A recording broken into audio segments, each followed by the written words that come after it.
ठीक है, तो आज देखो ये अपनी वर्कशीट है, आज अच्छे अच्छे क्वेश्चन इसके अंदर है। तो जो मैंने पहले पढ़ा है, जो किया है, उसी के ऊपर दिमाग वाले क्वेश्चंस क्या होते हैं उसके लिए पहले मैं क्विक 10 मिनट में रिवीजन करता हूँ। तो 10-15 मिनट रिवीजन और फिर क्वेश्चन सॉल्विंग, तो आपको समझ में आएगा कि CET, JEE main, JEE advance के क्वेश्चंस कैसे होते हैं। ठीक है, तो सबसे पहली चीज क्विक रिवीजन है। सबसे पहला तो ये अपना लेंथ ए लेंथ बी, तो इसको कैसे लिखते हैं अपन, अंडर रूट ऑफ क्या, A square plus B square. और सबको पता है कि भाई ये राइट एंगल होना चाहिए, तो पाइथागोरस थ्योरम राइट एंगल में वैलिड होता है। ठीक है, सब यहाँ पे देखो, मैं रिवीजन यहाँ से कर रहा हूँ दोनों, ठीक है सब लोग। फिर उसके बाद राइट एंगल ट्राइंगल, ये लेंथ एल है, ये एंगल थीटा है, तो ये लेंथ कितनी होती है, एल साइन थीटा। ठीक है भाई, तुम दोनों ने देख क्या है, क्या सब याद है क्या, L sine theta L cos, नहीं मतलब नहीं दे, फिर वीडियो तुमने सिर्फ देखा है तूने भाई, ठीक है। तो ये लेंथ होती है एल साइन थीटा और ये लेंथ होती है एल कॉस थीटा। अब ये दिमाग में रखना है आपको, L sine theta L cos theta. ठीक है, साइन थीटा कॉस थीटा सबकी वैल्यू सबको याद है, मैंने साइन 120 साइन 150 भी लिख के दिया था, वो भी सब दिमाग में रखना है। ठीक है, इन दोनों को यूज करके हमने दो टाइप के क्वेश्चंस किए थे। एक सपोज एक ऐसा ट्रायंगल बनेगा और सपोज एक ऐसा बनेगा। ठीक है, जैसे इसकी लेंथ 10 है, इसकी लेंथ 8 है और ये एंगल 60 डिग्री है सपोज। तो बोला है कि भाई इसकी लेंथ ए बी की लेंथ कितनी होगी, ये लेंथ ए बी कितनी होगी।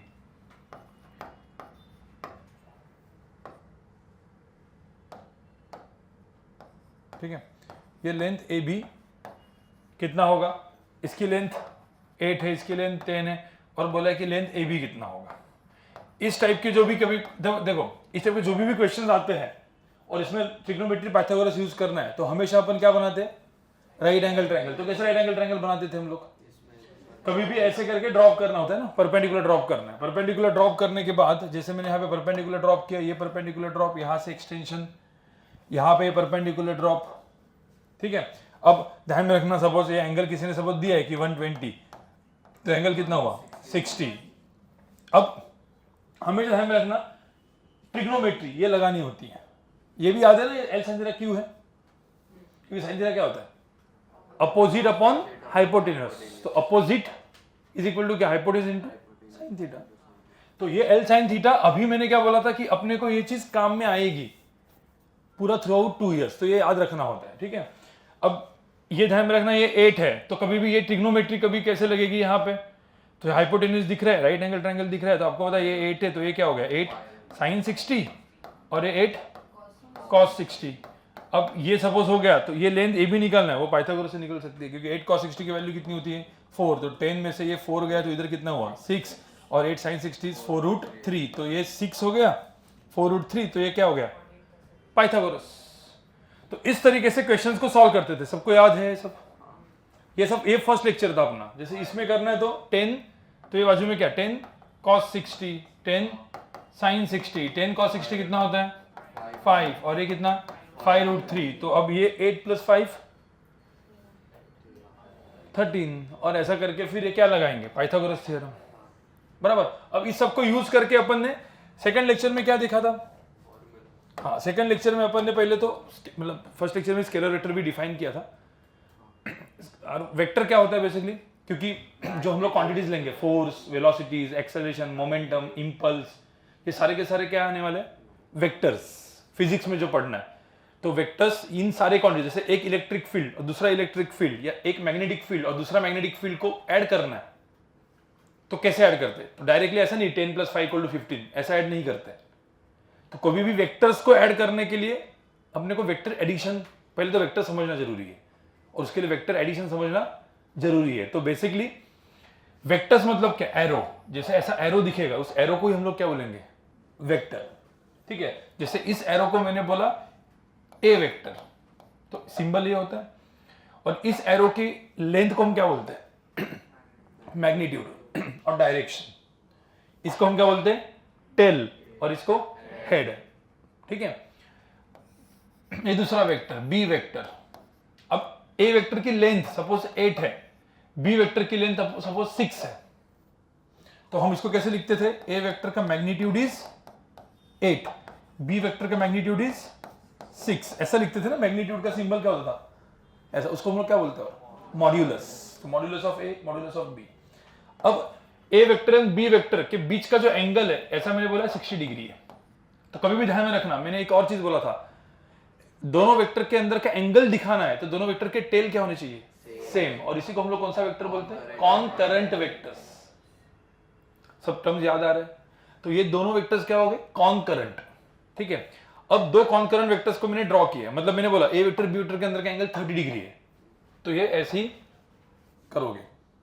देखो मैंने बोला ए वेक्टर बी वेक्टर का एंगल 60 डिग्री है, और आपने ऐसा भी ड्रॉ कर सकते हो ना। कोई बोलेगा सर ए वेक्टर और बी वेक्टर दोनों के अंदर का एंगल कितना दिख रहा है, 60 डिग्री। क्या ये डायग्राम सही है? क्यों? क्योंकि एंगल दिखाने के लिए टेल सेम होनी चाहिए। यहां पे टेल हेड है, तो ये नहीं है, एंगल ऐसा दिखा है। अब मैंने बोला ए एंड बी वेक्टर का एंगल 60 डिग्री है, अब इन दोनों को ऐड करो। मतलब मेरा क्वेश्चन क्या है, A vector plus B vector. तो ए वेक्टर प्लस बी वेक्टर जो वेक्टर मिलेगा ना, उस वेक्टर को हम बोलते हैं रिजल्टेंट वेक्टर। तो रिजल्टेंट वेक्टर को आर वेक्टर बोल देंगे, रिजल्टेंट का आर। अब ये आर वेक्टर को ड्रॉ करना है, कैसे ड्रॉ करना है? हाँ, तो ड्रॉ करने का तरीका क्या है, ए और बी के बीच में होगा रिजल्टेंट कहीं तो, बट ये एग्जैक्टली बीच में नहीं होगा, ये एंगल बाइसेक्टर नहीं है। तो कैसे होता है? तो उसके लिए अपन जो मेथड यूज करते हैं उसको हम बोलते हैं tail head method. Tail head, और उसी की दूसरा नाम क्या है, ट्रायंगल लॉ। ठीक है, तो टेल हेड मतलब क्या, ये ए वेक्टर है बी वेक्टर है, ध्यान रखना बी वेक्टर को पैरेलली शिफ्ट करो। तो बी वेक्टर को ऐसे क्या किया, पैरेलली शिफ्ट किया। लेंथ कितनी है, 6। अब देखो क्या हुआ, टेल हेड। तो जिन दो वेक्टर्स को ऐड करना है, दो एरोज को ऐड करना है, वो टेल हेड में है। फिर हम लोग क्या ड्रॉ करते हैं, रिजल्टेंट। फिर ये रिजल्टेंट को अपन ने ड्रॉ किया। अब तुम मुझे बताओ, इस रिजल्टेंट वेक्टर का मुझे मैग्नीट्यूड चाहिए। ये 8 है, ये 6 है।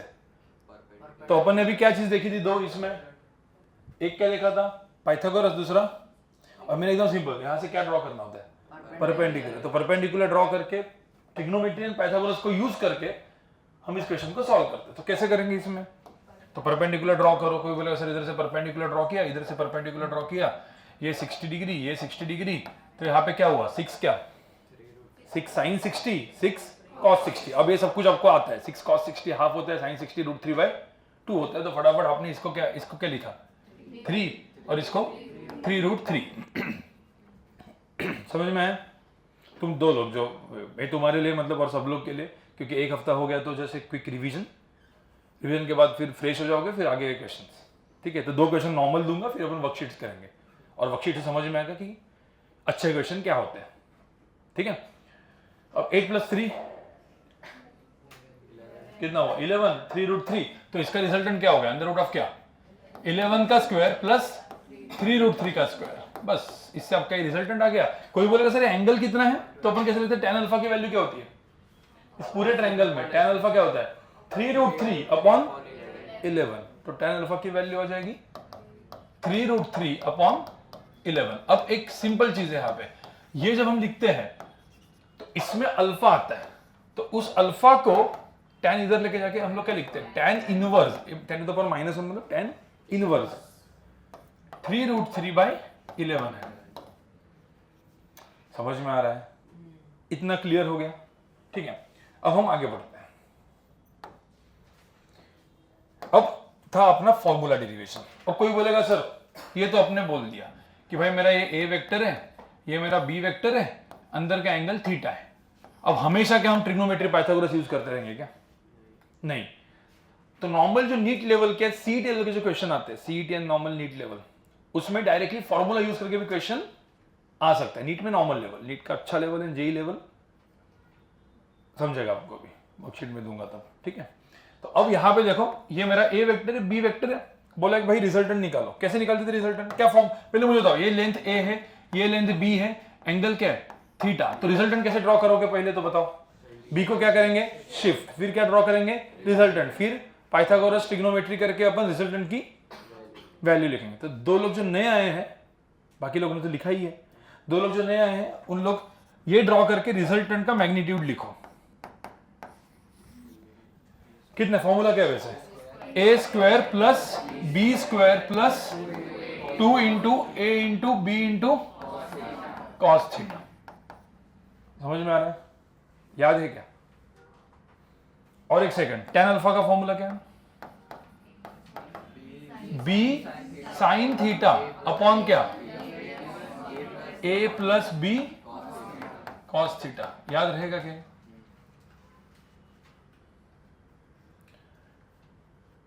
कंफर्म? बाकी तुम दोनों लिखो जरा, बाकी तुमको याद है। और कोई बोलेगा सर ये कैसे आया, पहले लिखने दो इनको, फिर हम बोलते कैसे आया। तो आप देखो कैसे आया ना, तो आपको ना अभी तो आपने लिखा है, अभी आपके सिर्फ दिमाग में इमेजिनेशन, ऐसा दिमाग में आपका पूरा का पूरा डेरिवेशन होना चाहिए। एक बार चेक करो दिमाग में, ये सब शिफ्ट करो, देखो कि दिमाग में आप इक्वेशन लिख पाते हो क्या, और फिर चेक करो कि सही है क्या दिमाग में। और देखो दिमाग में ऐसा ब्लैंक हो जाएगा, मैंने बोला ना दिमाग में देखो क्या लिखना है, ऐसा होता होगा ना। तो करो चलो, दिमाग में एक बार लिख के रखो, और तब तक तुम लोग जो है दो नहीं, सिर्फ एक बार ये जो डेरिवेशन कैसे आया, तो इधर एक शिफ्ट करो, रिजल्टेंट ड्रॉ करो, तुम लोग जस्ट शिफ्ट करके रिजल्टेंट ड्रॉ करो, बाकी सब दिमाग में। ओके, मुझे एक बात बताओ, ये ए वेक्टर है, बी वेक्टर है, थीटा है, सबसे पहले क्या करोगे इसको, इसका मतलब आप देखो ये दिमाग में आना चाहिए कि भाई बी वेक्टर को मैंने शिफ्ट किया, फिर बी वेक्टर को शिफ्ट करने के बाद इसकी लेंथ कितनी है बी, फिर रिजल्टेंट को मैंने ड्रॉ किया। रिजल्टेंट कैसे होता है, पहले का टेल लास्ट वाले का हेड होता है, फिर क्या किया, फिर परपेंडिकुलर ड्रॉप किया। ये सब दिमाग में, मतलब ये अभी मैं लिख रहा हूँ क्योंकि, लेकिन आपका हो गया, ये एंगल थीटा है तो एंगल भी कितना है थीटा, दिमाग में लिखा आपने। फिर क्या हुआ बी थीटा, तो ये क्या हो जाएगा बी साइन थीटा, ये चीज बी कॉस थीटा। फिर हम लोग क्या करेंगे, ये जो टोटल लेंथ क्या है ए प्लस बी कॉस थीटा, और ये लेंथ बी साइन थीटा। तो फिर आप ऐसा करके यहाँ पे लिखोगे ए प्लस क्या बी कॉस थीटा का square plus B sine theta का स्क्वायर। अब यहां पे जैसी ट्रिग्नोमेट्री आती है बहुत सारे लोगों की तो हालत खराब होती है। बी साइन थीटा का स्क्वायर क्या होता है, B square sine square theta. A plus B cos theta का स्क्वायर क्या होता है, A square plus 2ab plus 2 into A B cos theta plus B square cos square theta. अब B square cos square theta, B square sine square theta, दोनों का addition करेंगे तो cos square theta plus sine square theta कितना होता है 1, तो जिससे डायरेक्टली क्या आ जाएगा, ये आएगा ना, ठीक है। और ये आने के बाद आप देखोगे tan अल्फा कितना है यहाँ पे, इसमें tan अल्फा देखोगे तो b साइन थीटा अपॉन क्या a plus B cos theta. कभी कभी ये फॉर्मूला आपको याद नहीं आया ना, कभी कभी क्या है ना, जब आप 30 चैप्टर्स पढ़ोगे फिजिक्स के, अभी तो 2 ही पढ़ रहे हो ना, scalar vector and units and dimension, तो 30 चैप्टर्स पढ़ेंगे, दिमाग में नहीं आया तो इतना भी आपको डेरिवेशन याद है ना कि ऐसा ऐसा करना है, तो आपको पता है बी ऐसा करेंगे तो इधर बी साइन थीटा आता है, इधर बी कॉस थीटा आता है, तो आप directly B sine theta upon क्या A plus B cos theta. तो ये tan अल्फा एक्चुअली याद रखने की जरूरत नहीं होती, आप डायरेक्टली डेरिवेशन से याद रख सकते हो। तो डेरिवेशन से याद रखना ये जेई पाथ है, और डायरेक्टली याद रखना फॉर्मूला रटना वो है सीईटी और नीट नॉर्मल लेवल। समझ में आ रहा है, मैं आपको जस्ट डिफरेंस बता रहा हूं, ठीक है।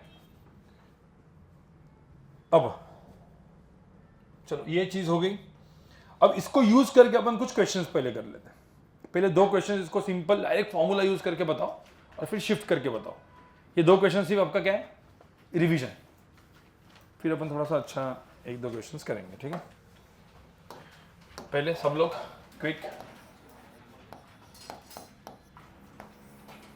देखो, ये क्योंकि बहुत सारे लोग अभी घूमने गए, फिर 7-8 दिन 7-8 लोग, मैं भी टॉपिक खत्म कर दूं और फिर वो 7 लोग आएंगे वापस और ऐसे करके बैठेंगे, ठीक है। इसलिए मैं थोड़ा धीरे धीरे पढ़ा रहा हूं, बट ध्यान में रखना आपका मई का छुट्टी है, मतलब मई मंथ में तो हम लोग फुल फ्लेज में जाने वाले हैं इस बैच में, मतलब अभी 7-8 दिन के बाद और, ठीक है। तब तक जो भी इधर उधर जो गए हुए लोग हैं, मुझे मैं देख रहा हूँ 7 लोग एब्सेंट है, ठीक है। तो वो 7 लोग थोड़ा सा जो भी नहीं जो एब्सेंट है वो एक बार देख लो, और आपके दोस्त होंगे तो उनको बताओ, ठीक है। A vector B vector quickly आपको करना है, इसकी लेंथ है 3, इसकी लेंथ है 4√2 और एंगल है 45 डिग्री। चलो मुझे रिजल्टेंट वेक्टर का मैग्नीट्यूड बताओ यूजिंग फॉर्मूला, फॉर्मूला से बताओ। ए की वैल्यू यहां पे कितनी है, ए की वैल्यू कितनी है 3, बी की वैल्यू 4√2 और थीटा कितना है 45 डिग्री। बस इन तीनों को भी डायरेक्ट फॉर्मूला में पुट करना और डालना है। फटाफट देखो 2 मिनट का काम है। ओके सबने किया नए वाले।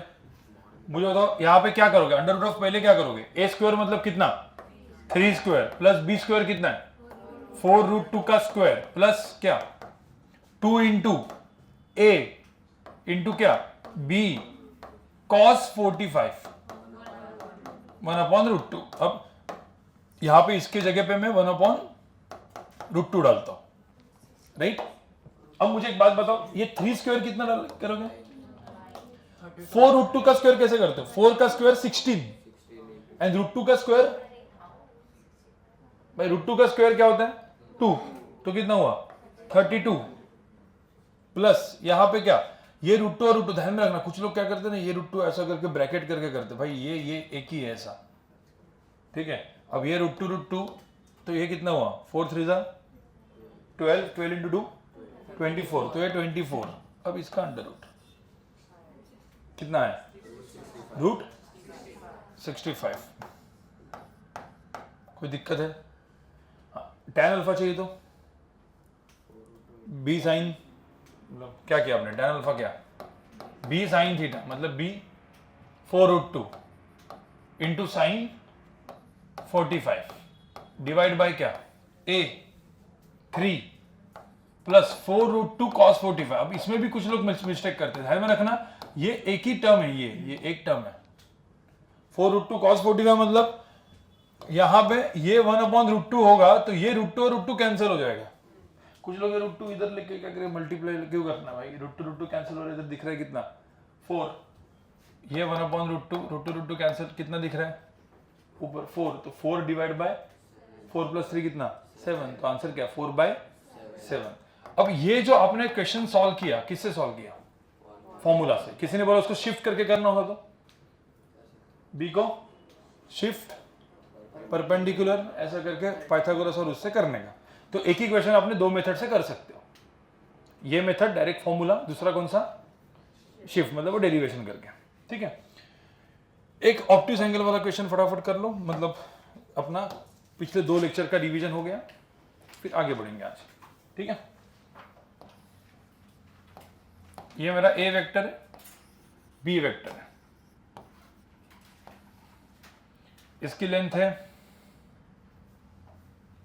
6 और इसकी लेंथ है 4 और यहां पे एंगल सपोज दिया 120 डिग्री। तो मुझे इसका फॉर्मूला से करो। cos 120 कितना होता है वैसे, याद करो मैं लिख के दिया था, cos 120 कितना होता है, याद करने का कैसे याद करने का, 180 माइनस 120 कितना हुआ 60, तो cos 60 कितना होता है 1/2, उसको सिर्फ माइनस साइन डालने का, तो -1/2। और sin 120 हाँ भाई 180 माइनस 120 60, sin 60 √3/2, इसमें कोई ये नहीं डालना है, तो √3/2 बस। ये 2 वैल्यूज यूज करके अल्फा भी निकालो, tan अल्फा और mod r भी निकालो। ओके देखो यहाँ पे इसकी लेंथ 6 है, ये लेंथ 4 है, बताओ यहाँ पे क्या करोगे, सबका आया कि नहीं आया,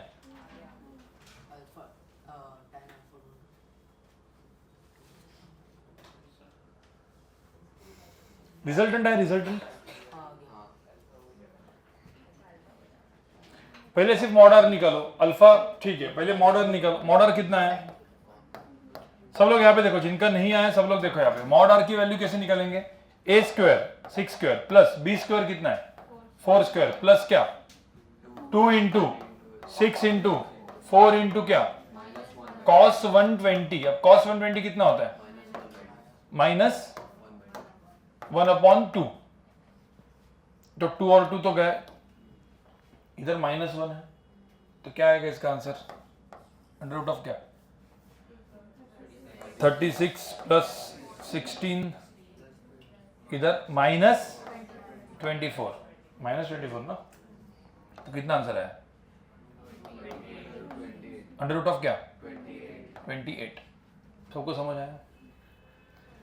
अब मुझे एक बात बताओ, यहां पे जो रिजल्टेंट है ये तो अपन ने किया, शिफ्ट से करना हो तो कैसे करेंगे, शिफ्ट हाँ, तो एक बार शिफ्ट से फटाफट उधर ही करो, उस डायग्राम पे शिफ्ट से करो एक बार, देखो आंसर क्या आता है। और जो लोग नए हैं तुम यहाँ पे देखो शिफ्ट से इसको कैसे करना होता है। बी को पहले क्या करने का अपना रूल क्या है, बी को क्या करो शिफ्ट, तो बी को पहले शिफ्ट करेंगे पैरेलली, क्योंकि वेक्टर को सेम ही रखना है। पैरेलल क्यों करते हैं, क्योंकि डायरेक्शन सेम, तो यही वेक्टर इधर ड्रॉ किया है, ठीक है। तो टेल हेड, फिर क्या ड्रॉ करने का, रिजल्टेंट। अब ये रिजल्टेंट आ गया। अब इसमें सॉल्व करने का तरीका क्या है, देखो ये 120 एंगल है, तो एंगल कितना होता है 60। अब इसमें कभी भी ध्यान में रखना, रिजल्टेंट निकालने के लिए इधर से परपेंडिकुलर ड्रॉ करना होता है। अब यहाँ से परपेंडिकुलर ड्रॉ करेंगे तो आप देखोगे दो ट्रायंगल बनेंगे। एक ट्रायंगल में क्या बनेगा, साइन थीटा कॉस थीटा, और दूसरे एंगल में पाइथागोरस। तो एक हो गया फॉर्मूला। अब ये इसमें क्या करेंगे, ये 4 है, तो ये एंगल ये कितना हुआ 4 क्या साइन 60, पता है ना, एल साइन थीटा, ये क्या एल कॉस थीटा, तो ये चीज क्या 4 कॉस 60। 4 कॉस 60 कितना होता है 2, 4 साइन 60 2√3, तो ये 2 हो गया, 2√3 हो गया। अब 6 में से 2 गया तो इधर कितना बचा 4, तो ऐसा करके ये हो गया 4, और यहां पे ये लेंथ कितनी हुई 2√3, तो 2√3 और ये 4, तो यहां पे इसके क्या लगाएंगे अपन, अंडर रूट ऑफ क्या 4 स्क्वायर प्लस 2√3 का स्क्वायर, कितना है आंसर अंडर रूट ऑफ 16 प्लस 12, तो अंडर रूट ऑफ कितना 28, आंसर कितना अंडर रूट ऑफ 28, दोनों सेम। तो ये तुम दोनों ये चीज एक डायग्राम लिख के रखो शिफ्ट करके, और बाकी लोग का तो आई होगा ये चीज। अब ये तो आपका देखो, बाकी लोग आपका मैथ इतना अच्छा होना चाहिए कि शिफ्ट करके दिमाग में करने की कोशिश करो, बिना पेन एंड पेपर, डायरेक्टली बिना पेन एंड पेपर से 4 साइन 60 4 कॉस 60 दिमाग में याद रखो कि ये आता है कि नहीं, ये आता है कि नहीं, उससे आपका थोड़ा सा इमेजिनेशन स्ट्रांग होते जाएगा, क्योंकि इस टाइप का क्वेश्चन अपन ने किया है ऑलरेडी, ठीक है। हालत खराब मतलब अच्छे लेवल के क्वेश्चंस होते हैं, ठीक है। तो मुझे बताओ पहले मुझे बताओ ये सबको समझ में आ रहा है इतना, ठीक है। इसमें एक जो ट्रिकी था, वो थोड़ा सा ट्विक करके जो देते हैं वो क्या था, आपको मैंने एक सिंपल सी चीज बोली थी, ठीक है। कभी भी ध्यान में रखना रिजल्टेंट मतलब क्या होता है, ये सब यूज कहां पे होने वाला है, सब अपन जो पढ़ते हैं ये सारा यूज क्या होने वाला है, एक्चुअल में फोर्सेस आएंगे। जैसे इस बॉटल के ऊपर इधर फोर्स लगाया, इधर फोर्स लगाया, इधर फोर्स लगाया, तो बोलेगा ये बॉटल कहां पे जाएगा, इस बॉटल के पास वेलोसिटी है, इधर भी वेलोसिटी है, तो अब दोनों वेलोसिटीज है, तो क्या दोनों जगह पे जाएगी क्या, नहीं, रिजल्टेंट पे जाएगी वो, तो वहां पे फिजिक्स में यूज होता है, ठीक है। तो जनरली हमने क्या देखा, इतना तो कंफर्म है, वेक्टर, दो वेक्टर्स है, इन दोनों के अंदर एक्यूट एंगल है, तो रिजल्टेंट कहां पे होगा हमेशा, क्यों बीच में होगा हमेशा, क्योंकि बी को शिफ्ट करेंगे तो रिजल्टेंट ऐसे ही होगा ना ड्रॉ, तो ए और बी के बीच में ही होगा, ठीक है। और इन वेक्टर्स को क्या बोलते हैं वैसे अपन, कॉनकरेंट वेक्टर्स, और बी को शिफ्ट करके रिजल्टेंट को ड्रॉ करते थे, यहां पे क्या बना ट्रायंगल ना, तो इसको हम लोग क्या बोलते हैं ट्रायंगल लॉ या टेल हेड, ये सब आपको पता है। अब प्रॉब्लम कहां पे आता है, जैसे ए वेक्टर और बी वेक्टर दोनों के अंदर का एंगल ऑब्ट्यूज है। अब प्रॉब्लम क्या है, रिजल्टेंट यहां पे बीच में कहीं भी हो सकता है, कहां भी हो सकता है, कोई बोलेगा सर ए के तरफ भी हो सकता है, हाँ, ये डिपेंड करता है ए और बी के मैग्नीट्यूड के और एंगल के ऊपर। तो रिजल्टेंट की पॉसिबिलिटी कौन से है, कोई बोलेगा सर ए और बी के बीच में इधर, तो एक पॉसिबिलिटी तो ऐसी हो सकती है कि भाई रिजल्टेंट कहां पे होगा, ए के तरफ, मतलब एक्चुअल में देखोगे तो रिजल्टेंट का ए के साथ एंगल क्या होगा, एक्यूट। ऐसा भी हो सकता है कि ए और बी के अंदर का जो रिजल्टेंट है वो कहां पे हो सकता है, एग्जैक्टली राइट एंगल, मतलब ऐसा भी, ये भी केस देखे थे ना अपन ने 3, रिजल्टेंट ऐसा भी हो सकता है, बराबर ना, मतलब रिजल्टेंट इज परपेंडिकुलर टू क्या ए वेक्टर, और कहां पे हो सकता है, रिजल्टेंट बी के तरफ भी हो सकता है, मतलब ये तीन पॉसिबिलिटीज है। तो इसीलिए ये वाला केस थोड़ा सा क्या होता है डिफिकल्ट, और इसी के ऊपर फिर वो जेई वाले क्वेश्चंस बनते हैं, इन्हीं के ऊपर जेई वाले क्वेश्चंस बनेंगे। अब आपको क्या है, जब क्वेश्चन आएगा तो जेई और नीट का दोनों क्वेश्चंस में आपको समझना है कि चीज क्या लगानी, फॉर्मूला से अच्छा हो सकता है या इससे अच्छा हो सकता है, ठीक है। तो मैं भी आपका दिमाग चेक करेंगे अभी, ठीक है। पहले तो सिर्फ मुझे एक इसी के ऊपर मुझे एक जस्ट छोटा सा क्वेश्चन, ठीक है, अभी जो हुआ है, ठीक है। एक ये लास्ट का क्वेश्चन करो, मतलब लास्ट, ठीक है, ये लास्ट का क्वेश्चन करो, उसके बाद अपन वर्कशीट पे जाएंगे, ठीक। ये ए वेक्टर है 4 और ये बी वेक्टर है 4√2 और एंगल दिया है 135 डिग्री, ठीक है। तो जो तो यहां पे रिजल्टेंट वेक्टर का मैग्नीट्यूड कितना होगा और रिजल्टेंट वेक्टर कैसे दिखेगा। अब इस क्वेश्चन को पहले तो एक काम करो, पहले बिना कुछ दिमाग लगा के फॉर्मूला से करो। फॉर्मूला से कैसे करोगे? cos 135 की वैल्यू कितनी होगी वैसे फॉर्मूला में? cos 135 माइनस क्या 1/√2, ठीक है। ये सब लोग दिमाग में रखो, -1/√2। पहले बिना कुछ दिमाग लगा के डायरेक्ट कर लो, मॉड r की वैल्यू क्या होगी। सबसे मुझे पहले तो बताओ डायरेक्टली विथ फॉर्मूला क्या आएगा इसमें, आंसर कितना है फॉर्मूला के साथ? √4 स्क्वायर प्लस 4√2 का स्क्वायर, सब यही है ना, प्लस 2 × 4 × 4√2 इंटू cos 135 कितना है -1/√2, तो डायरेक्टली -1/√2 ये सबका आया। अब √2 कैंसिल, यहाँ पे माइनस है, ये एक ही है चीज, तो आंसर कितना है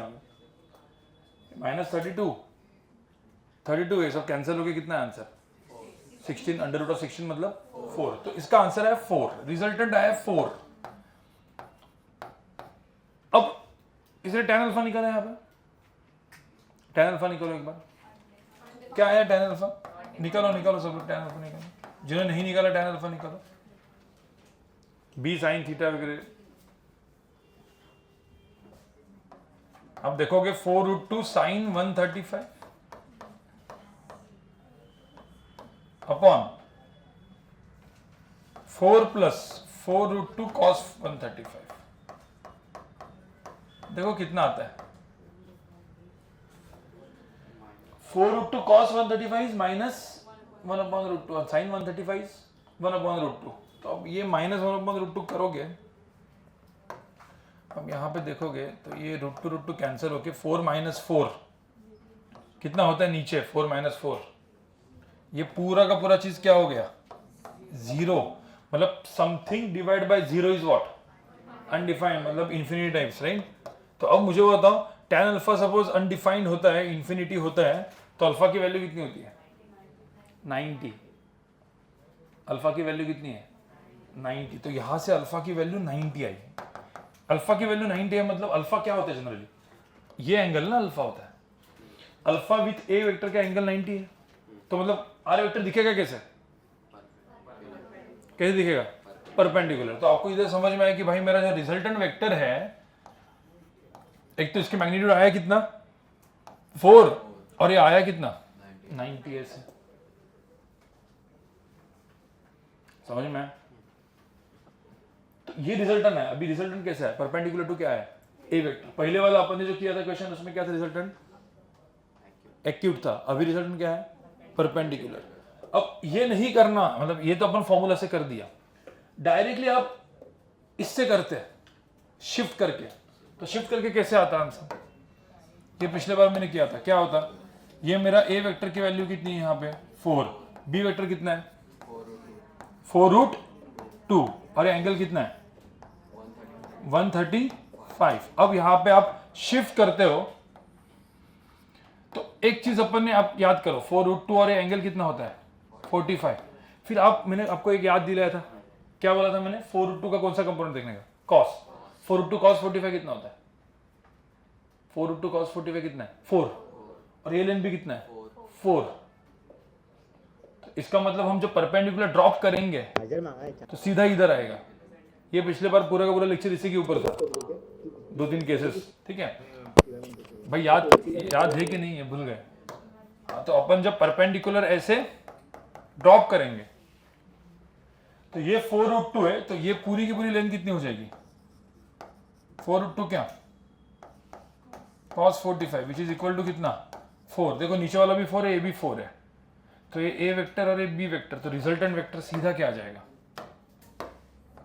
ऐसा आएगा ना, ऐसा टेल हेड, पहले का टेल दूसरे का हेड, रिजल्टेंट आएगा, और रिजल्टेंट डायरेक्टली क्या आएगा, ये 4√2 एंगल 45 डिग्री है, तो ये 4√2 cos 45, तो ये 4√2 sin 45। क्या होता है 4√2 sin 45? 4। तो ये डायरेक्टली शिफ्ट से आया अपना, और ये फॉर्मूला से आया। इजी दिमाग बिना लगाने का काम कौन सा है? फॉर्मूला। आपको आंसर आएगा ही आएगा। इसमें थोड़ा सा क्या दिमाग लगाना पड़ेगा? दिमाग लगाना पड़ेगा। मतलब करना क्या है, कोई दिक्कत? तो मैंने इतना हो गया है, ठीक है। अब एक काम करो, अपनी वर्कशीट दी है ना आपको, ठीक है। वर्कशीट में सीधा लेवल 2 पे जाओ। पहले लेवल 2, पहला पेज नहीं, पेज नंबर 4। अब लेवल 2 क्वेश्चन मतलब कौन से क्वेश्चन? सारे के सारे जेई लेवल और नीट में एकदम जो अच्छे होते हैं वो, ठीक है। तो पहले एक काम करो, सबसे पहला करो क्वेश्चन नंबर 1 करो सब लोग। क्वेश्चन नंबर 1 आया क्या आंसर इसका? किसका आया? किसका आया आंसर? ठीक है। यहां पे एक चीज देखो, मैं आपको यहां पे क्वेश्चन क्या दिया है। अब इसमें तो ना डायग्राम निकाल के दी है, एक्चुअली डायग्राम दी नहीं रहेगी, कभी कभी दी रहेगी इजी बनाने के लिए, बट यहां पे डायग्राम दी है। द रिजल्टेंट ऑफ क्या लिखा है? Vector A and B is perpendicular to vector A. इसका मतलब क्या है? A vector, resultant of A and B is perpendicular to vector A, मतलब रिजल्टेंट ऐसा दिया है, it is perpendicular to A, ये दिया हुआ है, ठीक है। अब ध्यान में रखना, हम डायग्राम क्या बनाते हैं? सारे टेल कनेक्टेड होंगे तो उनको हम क्या बोलते हैं? कौन से वेक्टर्स? कॉनकरेंट वेक्टर्स। जनरली फिजिक्स में हम कॉनकरेंट वेक्टर्स यूज करेंगे, बट कभी भी रिजल्टेंट को ड्रॉ करने के लिए जरूरत किसकी पड़ती है? Triangle law, tail head tail head. तो मुझे तो इस केस में रिजल्टेंट ऐसा है, ए वेक्टर ऐसा, तो बी वेक्टर कैसे दिखेगा? एक्चुअल में ट्रायंगल दिखाना है तो नहीं, मतलब ट्रायंगल दिखाना है तो ऐसे करेंगे तो कौन सा वेक्टर हो गया? B vector. तो अपन क्या बोलेंगे? टेल हेड पहले का टेल दूसरे का हेड, रिजल्टेंट हो गया। बट मुझे इधर क्वेश्चन क्या पूछा है? Find the angle between vector A and B. तो ए एंड बी के अंदर का एंगल ये होगा क्या? नहीं। To find angle between two vectors क्या होने चाहिए? कॉनकरेंट। रूल था ना। हाँ, तो मतलब बी को क्या करेंगे? शिफ्ट। तो बी को ऐसा। तो ये बेसिकली देखो, ये डायग्राम एक्चुअली आपको बनानी थी, लेकिन इन लोगों ने बना के दी है, चीजें तो इजी करके दी है बस। अब यहां पे क्या दिया देखो, the resultant of two vectors A and B is perpendicular to vector A and its magnitude, मतलब रिजल्टेंट का मैग्नीट्यूड मतलब मॉड आर, रिजल्टेंट का magnitude is equal to half the magnitude of vector B. It is half the magnitude of vector B. ये चीज दिया है, question में दिया है। Then find the angle between vector A and B. इसका मतलब क्या है?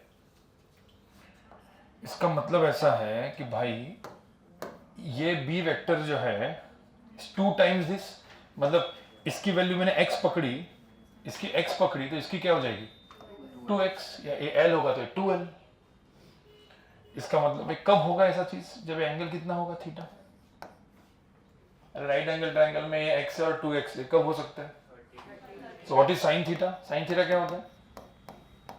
साइन थीटा क्या होता है? x अपॉन क्या?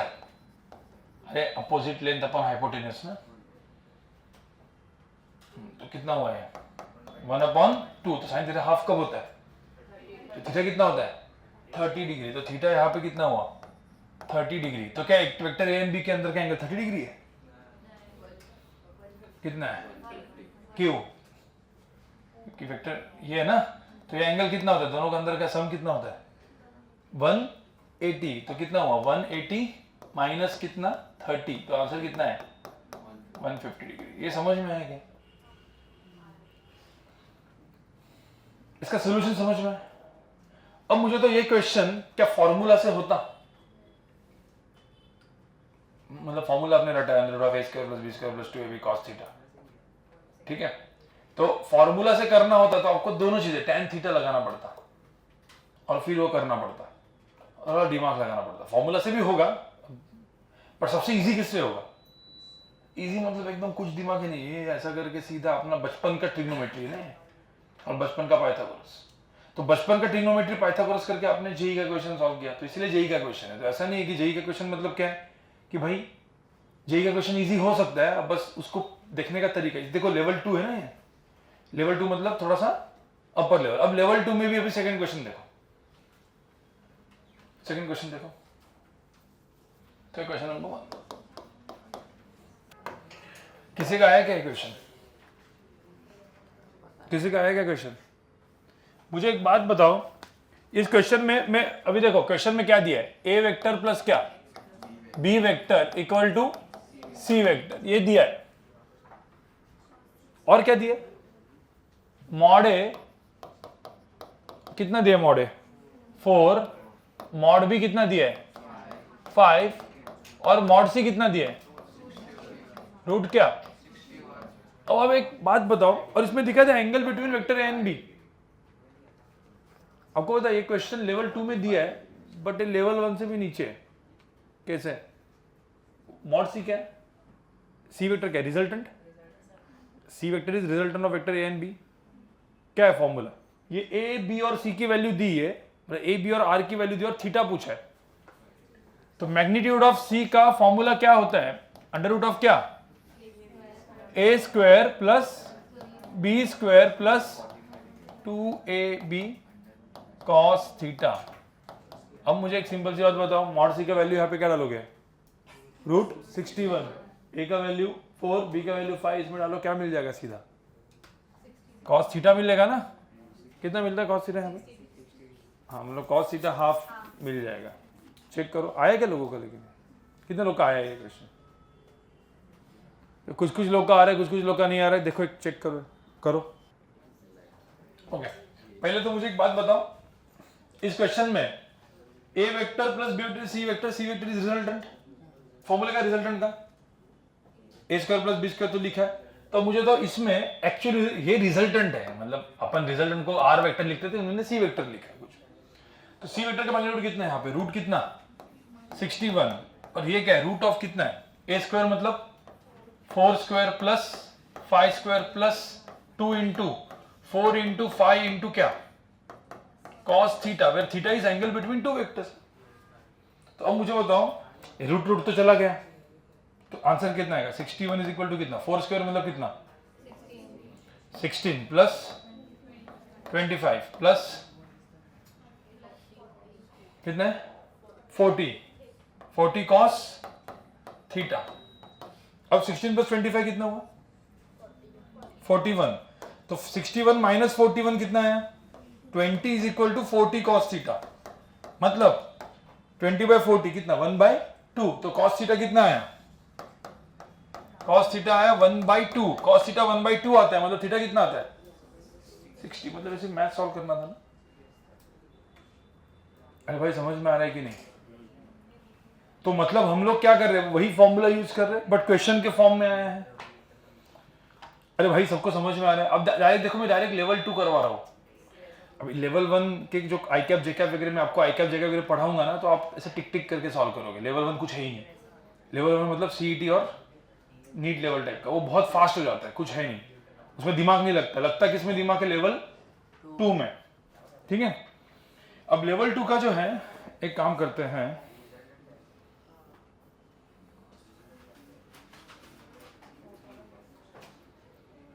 ओके क्वेश्चन नंबर 3 जो है ना, पढ़ के ना मैं 5 मिनट से उसको समझने की कोशिश करो कि क्वेश्चन नंबर 3 है क्या, क्या दिया है वो। ठीक है, क्वेश्चन नंबर 3 सिर्फ देखो।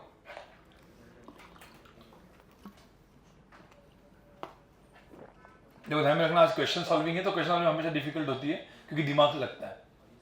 ठीक है, अभी ये 5 क्वेश्चन में अपना टाइम जाएगा, 5 क्वेश्चन करते करते। ठीक है, क्वेश्चन नंबर 3 किसको समझ में आ रहा है कि क्या है, समझ में नहीं आ रहा है ना, पल्ले ही नहीं पड़ रखे हैं। यहां पे सब लोग सुनो भाई, ये जो क्वेश्चन नंबर 3 था वो तुमने कैसे किया था, लेवल 2 का क्वेश्चन नंबर 3 किया, क्या क्या था, क्या यूज किया था उसमें,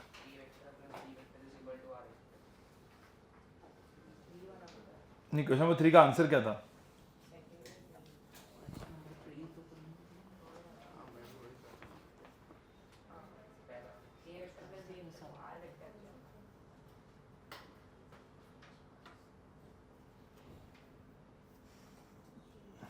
नहीं,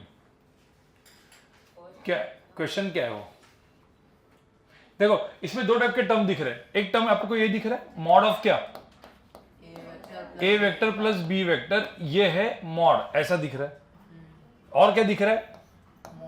mod of A plus mod of B, ये दिख रहा है। क्या ये इक्वल है?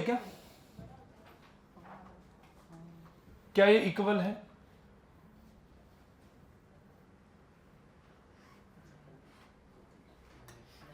मैं एक सिंपल चीज आपको बता रहा हूं, ठीक है? एक सिंपल चीज, यहां पे सब लोग देखो, मैं एक ट्रायंगल ड्रॉ कर रहा हूं, ठीक है? ये ट्रायंगल में है ए वेक्टर, ये ट्रायंगल में एक है बी वेक्टर, और मुझे बताओ ये जो वेक्टर है ये कौन सा वेक्टर है? रिजल्टेंट। तो ये रिजल्टेंट वेक्टर है। तो इस वेक्टर को नाम क्या देंगे अपन? ए वेक्टर प्लस बी वेक्टर, ये है ना नाम इसका। अरे ये ए प्लस बी मतलब क्या है? आर वेक्टर है ना। अब मुझे बताओ इसके हिसाब से आर वेक्टर का मैग्नीट्यूड, सब लोग सुनो पहले, is equal to sum of A vector का मैग्नीट्यूड सपोज 2 है, इसका 4 है, तो क्या 2 + 4 6 होता है हमेशा? ये 2 + 4 = 6, ये होता है।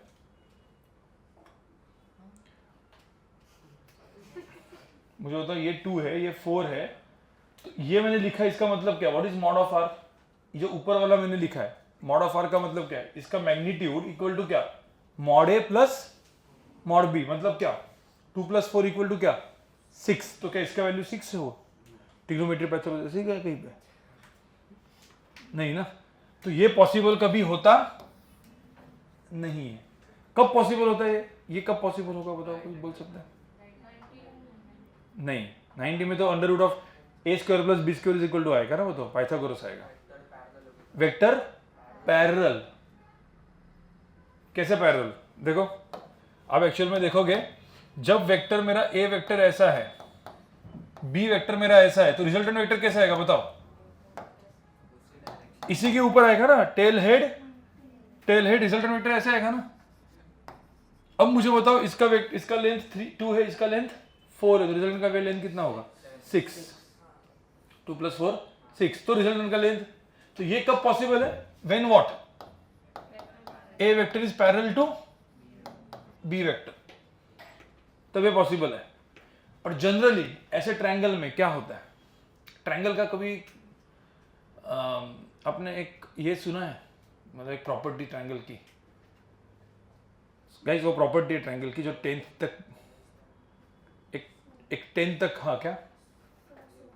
हाँ, sum of any 2 sides is always greater than 3rd side. ये बचपन में कभी पढ़ा है क्या? Sum of 2 sides is always what? Greater than 3rd side. तो मुझे तो सम ऑफ 2 साइड मतलब क्या? मॉड ऑफ ए, ये मॉड ऑफ ए ना, प्लस क्या? Mod of B is always greater than क्या? 3rd side is what? A plus B, मतलब A vector plus B vector का क्या? मॉड ना। A vector plus B vector का मॉड इज, तो this is always greater than this, but equal भी हो सकता है। कब इक्वल हो सकता है? जब तो ए इक्वल भी डाल देंगे। आपको समझ में? मतलब एक ये जो आपने ये जो क्वेश्चन है, ये एक्चुअली कौन सा क्वेश्चन है आपका? बचपन वाला। Sum of 2 side is always greater than equal to 3rd side. Equal हो सकता है कि जब एक ट्रायंगल क्या बन गया, एक सीधा एक लाइन पैरेलल बन गया, ऐसा ट्रायंगल विद 0 एरिया बोलते हैं इसको। तो ये जो क्वेश्चन नंबर 3 है, ये भी लेवल 2 में क्यों है? आईआईटी टाइप के क्वेश्चन में क्यों दिया है? देखो लेवल 2 मतलब जेई एडवांस, जेई मेन, क्यों डाला है उसमें? क्योंकि ये बचपन वाली चीज अपने को लगानी थी यहाँ पे, ठीक है? सम ऑफ 2 साइड्स, और ध्यान में रखना मैं लेवल 2 का करवा रहा हूँ, ध्यान में देखें। लेवल 2 किसी को नहीं जम रहा है, डायरेक्ट क्लिक नहीं हो रहा है, कोई प्रॉब्लम नहीं। मैंने क्या बोला आप लोग को? बाद में मैक्सिमम जेई मेन नीट इनको लेवल 1 करना है, लेकिन अभी लेवल 1 नहीं हो पाएगा क्योंकि मैंने इतना पढ़ाया नहीं है। मैं आपको जैसे दिखा रहा हूँ कि लेवल 2 भी उतना डिफिकल्ट नहीं है। मतलब जेई एडवांस भी एक्चुअल में आप सही तरीके से दिमाग लगा के करोगे तो हो जाएगा, ये मैं आपको बताना चाहता हूं।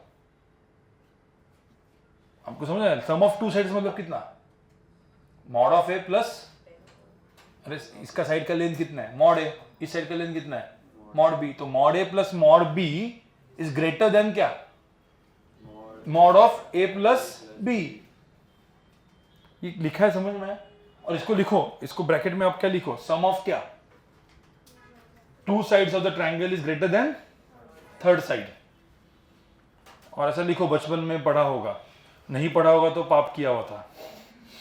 ठीक है, ओके ओके। अब सब लोग यहां पे देखो, अब मुझे सबसे पहले तो चीज बताओ, फिफ्थ क्वेश्चन हुआ क्या किसी का? हाँ क्या यूज किया आपने? सर, मैंने इधर पे शिफ्ट करके परपेंडिकुलर दिया तो ये √3 और ये 1 आया, फिर tan अल्फा बराबर। फॉर्मूला। और किसने किया? बस इसने किया और आई थिंक तुमने किया, राइट? ये क्वेश्चन सब लोग सुनो, क्वेश्चन नंबर 5। अब देखो अभी इंपॉर्टेंट क्या है, देखो सबसे इंपॉर्टेंट क्या है जो आपको अभी डेवलप करना है नेक्स्ट 2 साल में, 2 दिन में नहीं, 2 साल है अपने पास, ठीक है? 2 साल में धीरे धीरे डेवलप करना है, ऐसा नहीं है कि पहले दिन दूसरे दिन तोप बन जाओगे आप, ठीक है? क्योंकि हर एक का यहाँ पे मैथमेटिकल स्किल्स है, वो सब वेरी कर रहा है, ठीक है? तो सबसे पहली चीज क्या करना है, अभी आप देखोगे 2 वेक्टर्स ए एंड बी, ठीक है? अब यहाँ पे देखो, ये वेक्टर ए है, जो पहले लिख रहे हैं वो देखो, 2 vectors A and B are at an angle कितना, 60 डिग्री। तो पहले तो आप ऐसा बताओ, मुझे बताओ, ये पहले तुमने ये वाला तुमने बनाया, ये तो सब बना सकते हैं पढ़ के, 2 vectors A and B are at an angle 60 degree with each other, हो गया। अब इन दोनों का रिजल्टेंट मेक्स एन एंगल कितना, 45 डिग्री विथ ए, मतलब अल्फा की वैल्यू कितनी है, 45 डिग्री। ये सबको समझ में आया?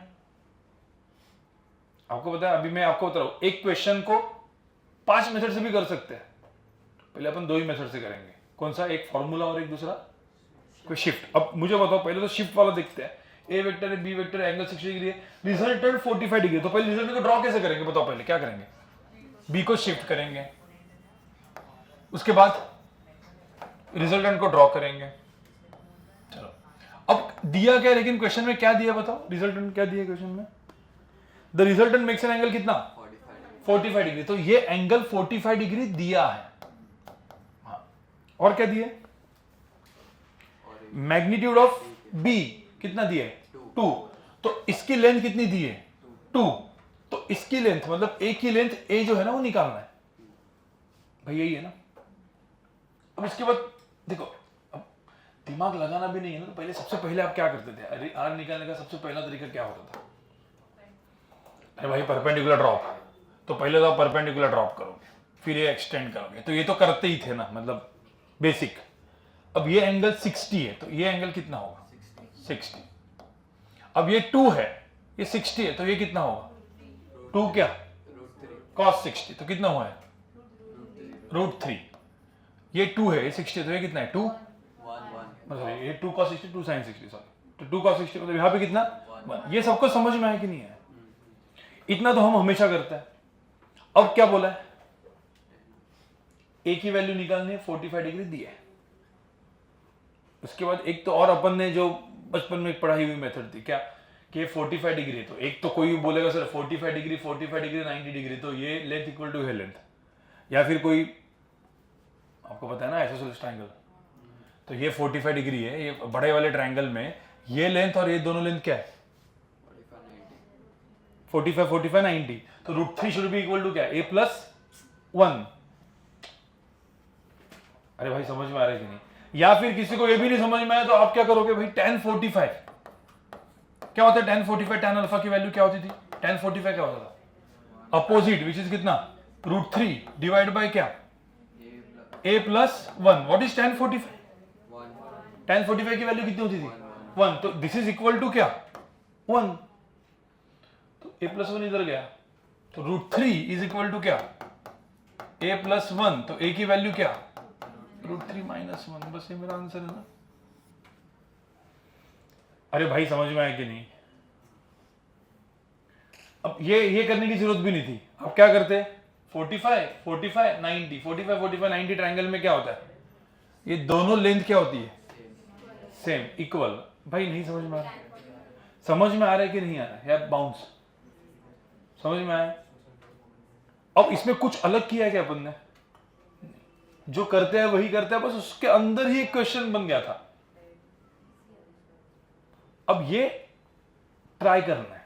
एक्चुअल में क्वेश्चन डिफिकल्ट है इजी है? इजी है, पर पहले वो डिफिकल्ट लगा। अब वो डिफिकल्ट इजी जब आपका बनेगा खुद से, अब इसमें देखो क्या होता है, वही फर्क होता है जेई में और वही फर्क होता है आपके बोर्ड्स में। जेई नीट एंड बोर्ड्स में फर्क क्या है? बोर्ड्स में आप क्या करते थे बताओ? क्वेश्चन नहीं आया, मस्त रट्टा मारो, क्वेश्चन की मस्त हीट वगैरह टॉपिक एमसी डेल्टा टी, भाई एम एल मस्त रटा एकदम, ये वाला question heat loss equal to heat gain, ये वो इस टाइप, फिर ये 2 टाइप के 3 टाइप के क्वेश्चन रटे, वही क्वेश्चन बोर्ड में आने वाले और खुश। यहां पे ऐसा नहीं है, यहां पे पढ़ा क्या आएगा क्या, कुछ भी आ सकता है। तो इसके लिए अपने को क्या होना पता होना चाहिए, एक तो कंसेप्ट उसका, और सेकंड चीज जब ये क्वेश्चन नहीं आता, तो अभी तो अपने पास टाइम इतना नहीं था, नहीं तो ये क्वेश्चन के ऊपर आप 15-20 मिनट लगे रहो, फिर अपने दोस्त को कॉल करो, दोस्त को बोलो कि भाई तूने किया क्या, दोस्त बोलेगा हाँ शायद हो गया, फिर दोनों डिस्कस करो, थोड़ा सा हिंट लो एक दूसरे के साथ, वापस करो। मतलब आप उसके ऊपर क्या लगाते जाओगे? दिमाग। और आप दिमाग लगाते जाओगे तो एक टाइम तो आएगा आपका दिमाग बढ़ेगा। अरे भगवान इतना भी वो नहीं है, दिमाग बढ़ा ही देगा। और ध्यान रखना, जिसका दिमाग बढ़ेगा, जो अभी ये 2 साल अच्छे से दिमाग लगाने की कोशिश करेगा, पैसा उसी को मिलता है 6 साल के बाद। तो आप बेसिकली पढ़ क्यों रहे हो? पैसे के लिए। ऑब्वियसली यार, कौन किसके लिए पढ़ रहा है? मतलब पेरेंट्स भी आपके ऊपर पैसा डाल के आपको कोचिंग भेज रहे हैं, फिर ये कर रहे, क्यों कर रहे भाई? पैसे के लिए, क्योंकि आपकी लाइफ अच्छी होगी तो उनकी लाइफ भी अच्छी होगी ना बाद में। हर कोई स्वार्थ देखता है भाई अपना। ठीक है, मतलब इन शॉर्ट ऐसा नहीं है। एक आप इतना चीज समझो, आपकी लाइफ स्टाइल आगे 6 से 10 साल के बाद, आपकी जो लाइफ स्टाइल है वो हमेशा 11-12 के प्रिपरेशन के ऊपर ही डिपेंड करती है। इसलिए 11-12 में जो लोग कॉमर्स आर्ट्स में मजा मारते हैं, मैं आपको 8-10 साल का, आपके जितने भी दोस्त जो मजा मारते रहेंगे, अब उनकी लाइफ 8-10 साल के बाद देखो क्या होगी। भाई जॉब मिलने वाला है नहीं, मिलेगा वो भी 25-30-40 हज़ार का, ठीक है, महीने का। बट वही चीज़ लोग आज महीने में, मतलब जो लोग अच्छे इंजीनियर्स हैं, अच्छे डॉक्टर्स हैं, भाई महीने में मतलब 10-10, 15-15 लाख कमा लेते हैं, ऐसे ही। फर्क है ना। अब जो आदमी 30,000 रुपये कमा रहा है और जो आदमी 10 लाख रुपए कमा रहा है महीने में, फर्क तो आएगा ही ना जिंदगी जीने में। बट वो कब, वो डायरेक्टली वो जो पैसा है उसका अभी, और अभी मतलब क्या, दिमाग। मैं ऐसा नहीं बोल रहा अगेन हर एक को आइंस्टाइन न्यूटन लेवल का दिमाग बनाना है, बट आपका दिमाग उतना चलना चाहिए जिससे आगे वाला, हाँ भाई हाँ इसके पास दिमाग तो है, ऐसा नहीं है कि मठ है बैठा है, बराबर ना। और क्या है, 10 तक का जो अपना कोच, मतलब जनरली कहीं पे भी आप, ऐसा नहीं कि स्टेट बोर्ड, आईसीएसई में भी, सीबीएसई में भी, जितने भी लोग हैं, जितने भी टॉपर्स हैं, ठीक है, या 10 तक में सब रट्टा ही मारते हैं। अब कोई भी स्कूल में जाओ, अच्छे से अच्छे स्कूल में जाओ, सब रट्टा मारते। अब देखो 3-4 लोग एक्स्ट्राऑर्डिनरी अपने को, मतलब आपके बैच में भी होंगे, मतलब ये बैच में नहीं है, मैं आपको बता रहा हूँ, अपने गोरेगांव में 2, एक जुड़वा है जो अलग आए हैं और एक अंधेरी बैच में आए हैं, थोड़ा सा अलग मतलब बहुत फास्ट है। तो स्टार्टिंग के सारे जो टेस्ट होंगे उसमें वही टॉपर दिखने वाले हैं, मैं आपको अभी बता के रखता हूँ, ठीक है। क्योंकि अभी उधर, मतलब उधर, क्योंकि कुछ स्टूडेंट्स तो ऐसे कि उनको भी वो जो शीट है ना वो ऐसे सॉल्व कर रहे हैं, मतलब ऐसा देख के भी नहीं, ये कितना है, √3 - 1, इतना फास्ट होगा। तो क्योंकि ये जो एग्जाम है इसमें आपको एकदम बहुत तगड़े वाले लोग भी मिलने वाले, दिमाग वाले ना मिलेंगे। तुम कभी बाद में, अभी अपना अभी तो एडवांस होने दो, तो वेदांत सकरे करके स्टूडेंट है अपना, मैं बोला था ना पिछले बार, उसको बाद में मिलो, वो क्या क्या है वो आपको समझ में आएगा। वो अलग ही लेवल मतलब वो बचपन से ही ऐसे था, बचपन से कुछ होता है, जैसे आपकी जो 5th में 8th में स्कॉलरशिप एग्जाम होती थी, फिर उसके बाद पता है होम्योपैथी एग्जाम, फिर जूनियर साइंस ओलंपियाड होती है, NSCJS 9th में होती है जूनियर साइंस ओलंपियाड, फिर 11-12 में तो जो ओलंपियाड होते हैं वो तो बहुत अलग लेवल के होते हैं। ये पहले 10 तक के जितने भी अपने महाराष्ट्र के जितने भी कॉम्पिटेटिव एग्जाम से, सब में वो रैंक 1 था, तो पहले से उसका कीड़ा अलग ही था। और अभी वो वैसा कीड़ा है कि अभी हम लोग को तो ऐसा था कि जेई एडवांस में हम उसका बैनर चिपकाएंगे, बट उसको मैंने बोला था ना क्या करना है, ऐसा कीड़ा है उसको बायोलॉजी में मतलब जेनेटिक्स में करना है, बीएससी, वो भी बीएससी, मतलब आईआईटी बॉम्बे कॉम्पिटिशन उसको आराम से मिल जाएगा, टॉप 50 में आराम से आएगा वो आईआईटी एडवांस में, ठीक है। बट करना क्या है उसको, बीएससी इन बायोलॉजी जेनेटिक्स में, और वो मतलब वहां से तो अब उसने अपना इंडिया के लिए गोल्ड मेडल भी लाया 11th में, 11th स्टैंडर्ड में था वो, तो सिर्फ पूरे के पूरे इंडिया में, मतलब ऐसे बहुत ही कम लोग होते हैं कि जिनका बायोलॉजी का एप्टीट्यूड भी बहुत अच्छा होता है और मैथ्स का भी अच्छा होता है, तो वो है physics chemistry maths and biology चारों चार।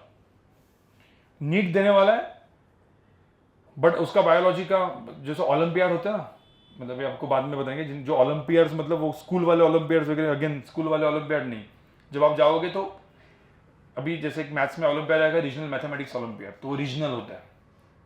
वो मैथमेटिक्स ओलंपियाड कैसा होता है कि एक क्वेश्चन भी आपने उसमें सॉल्व किया आप क्वालिफाई हो जाते हो, एक क्वेश्चन भी नहीं होता है, ठीक है। वो महाराष्ट्र के 20-30 लोग होंगे उसमें क्वालिफाई, जितने भी लोग पढ़ रहे होंगे आपकी इसमें, तो 20-30 मतलब समझ रहे हो ना, 3-3, 4-4 लाख लोग देने वाले, उसमें 20 या 30 ही लोग क्वालिफाई होते हैं, ठीक है। फिर उसके बाद एक होता है, उसके बाद होता है नेशनल लेवल ओलंपियाड, और फिर नेशनल, पूरा नेशनल में जो लोग उसको क्वालिफाई करते हैं, फिर उसमें 4 लोग को सिलेक्ट किया जाता है पूरे इंडिया से, और उनको बाहर भेजा जाता है। तो पिछले साल वेदांत ने बायोलॉजी इंटरनेशनल ओलंपियाड में गोल्ड मेडल लाया, तो 4 लोग गए थे, जिसमें एक ये गोल्ड मेडल, बाकी तीनों को सिल्वर मिला। आप समझ रहे हो, अब उसका एडवांस है, अभी देने वाला है वो एडवांस, कब, अभी में पर प्रॉब्लम क्या हुआ है कि बायोलॉजी का उसका एक कैंप होता है, बायोलॉजी ओलंपियाड का एक कैंप होता है जो बीआरसी है, बायोलॉजी रिसर्च सेंटर, तो उसमें वो कैंप आता है 15 दिन का, वो कैंप आया है और उसके अंदर उसकी एग्जाम आई है, तो एडवांस और दोनों क्लैश हो रहा है। तो अब वो क्या करेगा, वो कैंप में जाएगा, एक दिन उधर से निकल के एडवांस देके जाएगा। ये तो मैं आपको कंफर्म बोलता हुआ, उसका एडवांस में गारंटेड 1 डिजिट रैंक था, मतलब 1 2 3 4 5 6 में से कोई रैंक, और एडवांस में 1 2 3 4 5 6 मतलब औकात वाली चीज है, मतलब 1 digit and 2 digit rank advance में निकालना मतलब भाई वो एक्स्ट्राऑर्डिनरी लोग होते हैं, ठीक है। मतलब हम लोग जनरली भी डिस्कस करते हैं जिनका आईआईटी में 2 डिजिट रैंक आता है, नीट में नहीं, आईआईटी में जिनका 2 डिजिट एंड 1 डिजिट रैंक होता है, they are not normal, intellectual wise abnormal होते हैं, मतलब अभी होते तो भी क्या ही कर सकते हैं, ठीक है। एबनॉर्मल होते हैं मतलब उनका इंटेलेक्चुअल आईक्यू ज्यादा होता है, बट वो कितने हैं, मैंने आपको हमेशा बोला कितने वो लोग, मैक्सिमम कितने होंगे ऐसे, चल 100 नहीं 500, अरे 500 ऐसे होंगे ना पूरे इंडिया में। लोग कितने बैठने वाले जेई नीट में, 40 लाख, 40 लाख में 500 लोग को छोड़ देना है, उनका दिमाग कुछ अलग खा के पैदा हुआ, अभी क्या करेंगे। बट बाकी जो 500 है, 500 को छोड़ के जितने भी बाकी लोग हैं वो सब कौन है, एवरेज प्लस माइनस, जो मेहनत से आगे जाते हैं। तो आप लोग को क्या करना है, क्वेश्चंस जिनके अभी नहीं स्ट्राइक हो रहे होंगे, आपको ऐसा लग रहा है अरे डिफिकल्ट है भाई, छोड़ मत दो, लगो उसके पे, ठीक है। किसी कोई बंदा होगा उसका अपने क्लास में 5 मिनट में हुआ, 2 मिनट में हुआ, आपको 15 मिनट लगा, कोई दिक्कत नहीं, आपका 15 मिनट आपको फाइनली 2 साल के बाद वो 5 मिनट 2 मिनट में करना, आपको उसके ऊपर काम करना पड़ेगा, जो भी किया नहीं है अभी तक। किसी ने भी इधर दिमाग के ऊपर काम नहीं किया, सबने रट्टे के ऊपर काम किया होगा, मस्त मेमोरी के ऊपर काम किया होगा अच्छा खासा, क्योंकि हिस्ट्री ज्योग्राफी रटो भाई, लैंग्वेज रटो, ये रटो वो रटो, आपने रट्टा के ऊपर काम किया, आपने कभी दिमाग के ऊपर काम नहीं किया। तो इसलिए दिमाग के ऊपर जब काम करना चालू कर रहे हैं अभी, तो डिफिकल्ट जाएगा, और मैथ्स तो बहुत डिफिकल्ट जाएगा, ठीक है। और नीट वालों को भी मैथ्स डिफिकल्ट जाएगा, क्योंकि नीट वालों को तो नीट चूज किया क्योंकि मैथ्स अच्छा नहीं लगता। तो ये सारी चीजें आप जब इसके ऊपर काम करोगे तो ही भाई आगे देखो, जितना ये अभी मेहनत में इसलिए बोलता हूं, जो 2 साल की आपकी मेहनत है 11th-12th की, लिख के लो अभी कहीं पे, और जाके कहीं पे लिखो ये मैंने बोला था करके। जो आदमी ये 2 साल में मेहनत करता है वही सबसे ज्यादा पैसा कमाता है। इज ज्यादा directly proportional to money you earn और लाइफस्टाइल यू लिव, सिंपल, ठीक है। इसीलिए अभी भाई पीछे मत हटो, मतलब ऐसा जोश में करते रहो, ठीक है। हम लोग को पकड़ो, आतिश सर है, एकदम ज्यादा फ्रस्ट्रेशन हो गया ना जिंदगी में, आतिश बोले सर पता है जाके पकड़ लेने का, हमको ही पकड़ने का। आतिश बोले सर अल्टीमेट मोटिवेशन है, आपको मोटिवेशन देंगे प्रॉपर, ठीक है। मौलिक सर भी देंगे, ऑब्वियस की बात है, मौलिक सर भी है, किरण मैडम है, आतिश बोले सर है, हम लोग है, हम लोग का काम ही भाई मोटिवेशन। तो तुम लोग ऐसा डरना बिरना नहीं है कि भाई हाँ सर ये नहीं आता, क्या है क्या बोला रूट 3, ठीक है। तो ये नहीं, आपको नहीं आ रहा है, आपका मैथ्स वीक है, आके बोलो कि सर मैथ्स वीक है, हमको मैथ्स का बेसिक लेक्चर भी लगा दो। हमारे जो नॉर्मल आपके रेगुलर मैथ्स के लेक्चर जा रहे हैं वो डिफिकल्ट जा रहे हैं, आप एकदम बेसिक लेक्चर लगाओ, क्योंकि मैथ्स में हमने पाप किया था, अब किया था तो लगा देंगे हम लोग लेक्चर। आप बोलोगे सर हम लोग को ये सब नहीं आता sir, 2 to the power 8 divide by 2 to the power 6, sir कितना है, हम तो 2 कैंसिल कर देते हैं, ठीक है। तो भाई जो भी आपका, मैं क्या बोल रहा हूं, जो भी आपका बेस है कोई दिक्कत नहीं, आप बताओ आपका बेस खराब है, अच्छा करेंगे हम। अरे हमने बहुत सारा चीज देखा है, हमने तो ये भी देखा भाई कि वो लोग 1/2 + 1/4 को सीधा 1 + 1 2, 2 + 4 6 अरे लिख देते भाई। तो आपको एलसीएम एचसीएफ भी नहीं आता होगा, आपको √3 लोग सबसे बड़े तो रूट में डरते हैं, जैसे 4√3 का स्क्वायर आ गया हालत खराब। उनको ये नहीं समझता 4√3 का स्क्वायर एंड 4 + √3 का स्क्वायर, उनको दोनों सेम ही लगता है। अभी भी कुछ लोगों को लग रहा होगा नहीं ना। तो मैं इंजन बोल रहा हूं कि ये सब भी आपको नहीं आता होगा, बोलो आप। इसके बेसिक लेक्चर्स भी लगेंगे, खास करके जो सीईटी बोर्ड्स चालू होगा ना हमारा बैच बाद में, मिड के बाद वगैरह, उसमें हम एकदम बेसिक भी पढ़ाएंगे, तो बेसिक भी होगा, समझ में आ रहा है। ऐसा नहीं कि बस मास्टर क्लास अपन सिर्फ जेई नीट कराते हैं भाई, अपन इस बार हम लोग प्रॉपर बोर्ड सीईटी भी कराने वाले। तो फिर जो आपको जमता है वो करो, ठीक है। वो आप 2-3 महीना है आपके पास, आप 2-3 महीने में आओ। अभी जेई में बैठ रहे, कुछ लोग को ऐसा लगा 2 महीने के बाद सर नहीं एकदम ज्यादा डिफिकल्ट आ रहा है, हम सीईटी जाएंगे, बट हाँ अच्छा है ना, आपने ट्राई मार के उधर गए, आप डायरेक्टली हार नहीं माना, ठीक है। तो आपके लिए हर एक ऑप्शन अवेलेबल है, बोर्ड सीईटी अवेलेबल है, नीट अवेलेबल है, जेई अवेलेबल है, एडवांस भी अवेलेबल है, हर कोई अवेलेबल है, ठीक है। क्योंकि मैं आपको बता रहा हूँ, आपकी जो फ्यूचर वाली बैच है जो अभी 12th में पढ़ रही है, उसमें हम कम से कम इस साल तो हम कम से कम 25 से 30 IITN तो निकालेंगे कंफर्म, 25 से 30 IITN, NITN, IIITN तो, और VJTS सरदार पटेल तो हमको तो करना ही है, मतलब जिनको नहीं मिला उनको तो उधर जाना ही है, ठीक है। बट ये रिजल्ट अपन निकालेंगे तो तुम्हारे ऊपर और बर्डन बढ़ने वाला है भाई, इधर से 25 तो तुम्हारी उधर से भाई बढ़ना चाहिए ना, 25 का 35 होना चाहिए, ठीक है। तो इसीलिए अच्छे से करो, ये समझ में है सबको, कोई इसमें दिक्कत है। अगेन अब नेक्स्ट लेक्चर जो होगा, सब लोग सुनो, अभी तक मैं कुछ होमवर्क वगैरह ऐसा कुछ दिया नहीं, मैं आपको सिर्फ होमवर्क के अंदर कुछ क्वेश्चंस, 3-4 क्वेश्चन जो है, ठीक है, मैं जस्ट आपको देके रखता हूं। एक काम करो, क्वेश्चन नंबर 4 जो है ना, वो ऐसा करके होमवर्क करके लिखो। इसमें सिर्फ इतना है, इसमें जो रेडियन करके दिखा है ना, यहां पे देखो, आपको रेडियन पता है क्या होता है? रेडियन पता है? चलो मुझे एक बात बताओ, अभी मैं रेडियन अच्छे से बताऊंगा, मुझे तो पाई जो होता है ना, ये होता है 180 डिग्री, तो 180 डिग्री पाई होता है।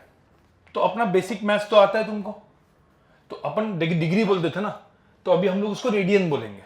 ये मैं अच्छे से पढ़ाऊंगा अगले नहीं, एक लेक्चर, मतलब अलग से मैथ्स का लेक्चर लेने वाला हूं मैं, स्केलेटर खत्म होने के बाद। मैथ्स ट्रिग्नोमेट्री में भी ये सब पढ़ाएंगे एकदम बेसिक से, बट हम भी थोड़ा सा पढ़ाएंगे क्योंकि आपको अभी फिजिक्स में लगने वाला है। तो 180 डिग्री को पाई होता है। तो मुझे एक बात बताओ, 90 डिग्री क्या होगा? अरे 180 का हाफ 90 है, तो पाई का क्या हो जाएगा? π/2, तो π/2 होगा। तो 45 डिग्री क्या होगा? π/क्या? 4। तो π/4 मतलब कितना एंगल एक्चुअली? 45 डिग्री। कोई बोलो है 90 डिग्री है, ठीक है, तो 30 डिग्री क्या होगा? ये 90 डिग्री π/2 है, तो 90/330 है ना, तो क्या होगा? π/6, या 180 पाई है, तो 180 डिवाइड बाय कितना? 6, 30 है, तो π/6 30 है। तो कोई बोल सकता है 60 डिग्री क्या होगा फिर? अरे 30 का डबल ना, तो पाई बाय 6 का डबल क्या होगा? 2 पाई बाय 3 मतलब कितना? पाई बाय 2 पाई बाय 6 मतलब पाई बाय 3। अभी के लिए ना आप इतना याद रखो, क्योंकि कभी कभी कुछ कुछ क्वेश्चन पाई में दिए तो ये सब है। तो आप क्या लिखो पता है? 180 डिग्री का पाई है, तो बाकी तो सब आप निकाल सकते हो ना। फिर 180 को पाई है तो बाकी सब निकाल सकते हो। तो इतना सिर्फ लिख के रखो, 180 के लिए पाई, 90 के लिए पाई बाय 2, ये सब तो अभी आप खुद ही कर सकते हो अपना डिवाइड करके। ठीक है, तो क्वेश्चन नंबर 4 आपको करना है। ठीक है गाइस, क्वेश्चन नंबर 7 जो है, सब लोग सुनो। क्वेश्चन नंबर 7 उसी में ए वेक्टर कॉमा है, वो एक्चुअली प्रिंटिंग मिस्टेक है, वो प्लस है, plus A vector plus B vector है, वो ए प्लस बी। सो बोला है angle between A and B. ठीक है, तो क्वेश्चन नंबर कौन सा करना है? 4 and 7 ये आपको करना है। फिर ऑब्जेक्टिव लेवल 1 में जाओ। ऑब्जेक्टिव लेवल 1,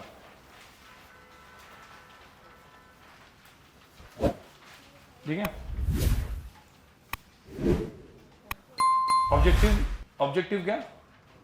लेवल 1, उसमें क्वेश्चन नंबर 1, 6 and 7, और जो नहीं आता है उसको छोड़ देने का। ठीक है, अब जाओ subjective level 1। Subjective level 1,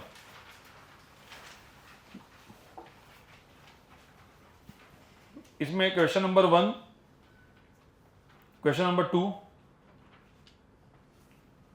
question number 7। ठीक है, और इस पूरे शीट का सबसे अच्छा क्वेश्चन है क्वेश्चन नंबर 9।